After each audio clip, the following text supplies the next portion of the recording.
taking a look at some of the bigger games this weekend. We've got Notre Dame traveling to Wisconsin, Camp Randall, unbelievable environment. Can Wisconsin kind of right the wrongs from their early loss to Penn State, beat Michigan State or Eastern Michigan last week? They look, or 2 weeks ago, look better, but like, this is going to be it. If they can beat Notre Dame, it's going to put them, in a pretty significant spot, then being able to challenge Iowa. And I know it's not a conference win, but it's a confidence win. And that does matter. Beating a big branded school. It's going to be a wild environment over there at Camp Randall. Should be a lot of fun. And then you've got the matchup of the quarterbacks. Jack Cohn, who was the longtime starter at Wisconsin, he gets ousted and usurped by Graham Mertz, who has really looked very pedestrian this year for Wisconsin. So it's not like this is this classic Wisconsin team that goes out. They play great defense. They run the ball pretty well, not quite as good as they could or as they have in the past, but they have relied a lot, and we're expecting a lot of Graham Mertz, and he has not looked like the elite quarterback that they thought he was going to be. Jack Cohn, on the other hand, they put a decent amount on him at Notre Dame. And for the most part, he has risen to the occasion and played pretty darn well. And that's going to be a really solid matchup there. We're going to start the day with. You've got A&M at Arkansas. That's kind of compelling. Arkansas, after they dismantled Texas, like, okay, can you continue to go on your Lone Star State revenge tour and take care of another one of the old Southwest Conference rivals in A&M? Obviously A&M runs the ball really well with Spiller.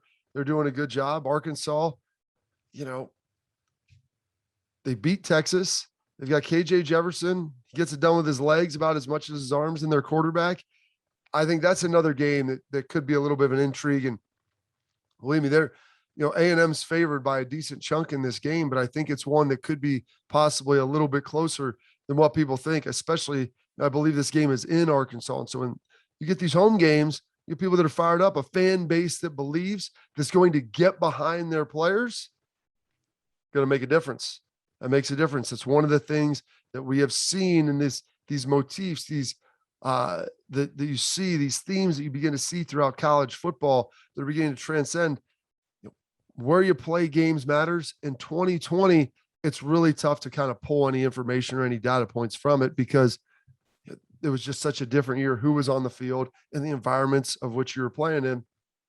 And then finally, a game with a little bit of intrigue. It's about a 17-point line, depending on where you look, but you've got WVU traveling to Norman. I didn't think that this would be a good game, but with WVU looking better, getting some big wins, starting to play a little bit better. There's this element of you thinking like, okay, they just beat Va Tech.